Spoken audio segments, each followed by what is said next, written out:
Alright guys, we've all Russell here. Today I'm back with the third episode in What's Popping, the series of course I show you my pop vinyl pickups. Today I've got three more pop vinyl for you, one from a TV show, one from a video game and one from a film. I decided that I would need a couple more movie pop vinyls, so I've got a big one here. First of all, I do just want to say, please, if you haven't seen the other episodes, check those out, see the pickups I get in those episodes.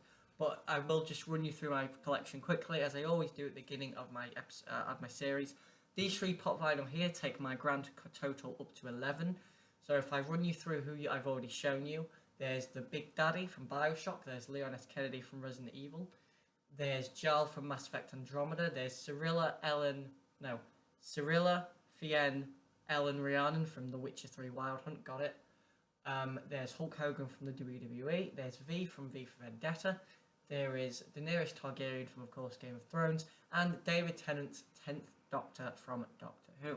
So without further ado, let's get into these three new pop vinyl, and we'll start with the video game one. Now luckily, I've already got them out of the packages ready for you. So all I have to do is pull the case out. There you go. So I'll give you a little description of this one quickly. So this character is one from one of my favourite... 1 minute. Let me just...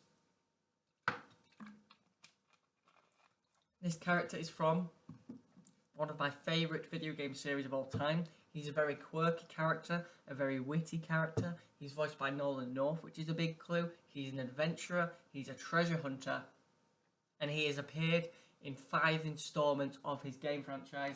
Yes, of course, it is Nathan Drake from the Uncharted franchise. This is from Uncharted 4 Among Thieves, a great game. I suggest you check it out. I love this Nathan Drake figure because it's got the rope, the grappling hook, and that is, of course, one of the most important features that they added to Uncharted 4, so it's very nice that they highlighted that with the figure. The haircut is spot on. I love the little beard. It's so Nathan Drake. You can tell by the hair, I think, that it's Nathan Drake. He looks a lot older than the younger Nate, which is great. They really added the age to the figure. The blue shirt is obviously synonymous. It's on the cover of Uncharted 4 Among Thieves, and those slacks are again synonymous with Nathan Drake. I think he always wears those slacks. So yeah, Nathan Drake from Uncharted 4 Among Thieves is getting added to the collection. I'll put him up there for now. He's probably going to sit next to Jarl from Mass Effect. I'm having like a split, so game characters one side, movie characters one side, TV shows the other side, etc. So moving on, we move on to the film character. This character comes from one of the most critically acclaimed films of all time. He is a mob boss with an attitude. He is not from The Sopranos. Interesting, because that's a TV show. But I did want The Sopranos one, I'm not going to lie. This character is synonymous for being played by one of the greatest actors in the history of cinema.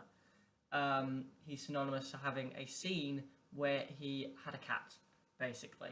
And he is one of the most ruthless, I'd say, main characters in film history. And it is, of course, from the mob boss line, you probably guessed it, it is Vito Corleone from the Godfather series. This is, of course, from Godfather 1, where Vito is trying to turn Michael Corleone into his successor, and of course does. This is a terrific realisation of Marlon Brando. The moustache is spot on. When I looked at the moustache, it just looks like Marlon Brando. The haircut is spot on. It looks the colour of Marlon Brando's hair in the movie. And the cat, I love the addition of the cat. I wondered how they would do a Vito Corleone figure. The cat is exactly spot on. It's probably the most famous scene in the first Godfather movie because, of course, as a method actor, Marlon Brando actually just found that cat on set and brought it to set, and he just thought that it made that scene a little bit more tense, the fact that he was stroking this cat, kind of like a Bond villain. And Vito Corleone is a villain in a way because he's a mob boss, of course, in the movie he's the main character, but it just added so much to that scene, so much tension and stuff. Godfather, one of the great movies, like literally, go and watch The Godfather.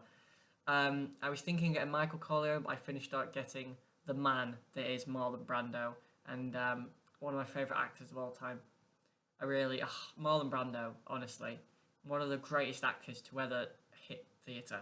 He is unbelievable, and The Godfather is his masterpiece as well as it is you know, Francis Ford Coppola's masterpiece, and John Cazale, who was, I believe, Fredo Corleone, and Al Pacino's masterpiece. So I love The Godfather so much, and I really like this figure of Vito Corleone. I'm going to go next to Nate. And the final one of the episode is a TV series, one of my favourite ongoing TV series that doesn't involve a superhero, so there's a little clue for you. Obviously, it's not Game of Thrones. I've got Daenerys. If I need another Game of Thrones character, I'll get them at a later date. But this is a series that I obviously love. I loved it a lot earlier on, but I feel like this recent series really did reinvent the series and turn it a lot darker and turn it a lot more menacing, and it got it a lot grittier. And this figure, I think, represents that grit very, very well.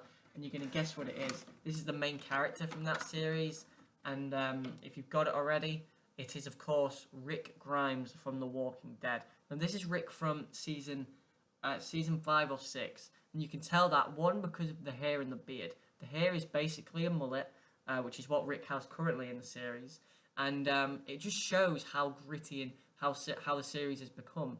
Very gritty, very, very awful in a way. I know that obviously mullets were cool and all, but the long hair, the fact that he can't cut his hair, stuff like that, it really adds to the character of Rick and sort of the poor conditions that he has to put up with. Rick is, of course, holding his signature Magnum, which is one of the real reasons I bought the figure. I thought it looked very, very cool and fit the character perfectly. He's wearing his jacket, which I believe he isn't wearing in the series anymore, sadly, but here he's got it on, and of course the boot and Rick's slacks. This is a really, really cool figure, and I'm very happy to be adding them to the TV series collection along with Daenerys and the 10th Doctor.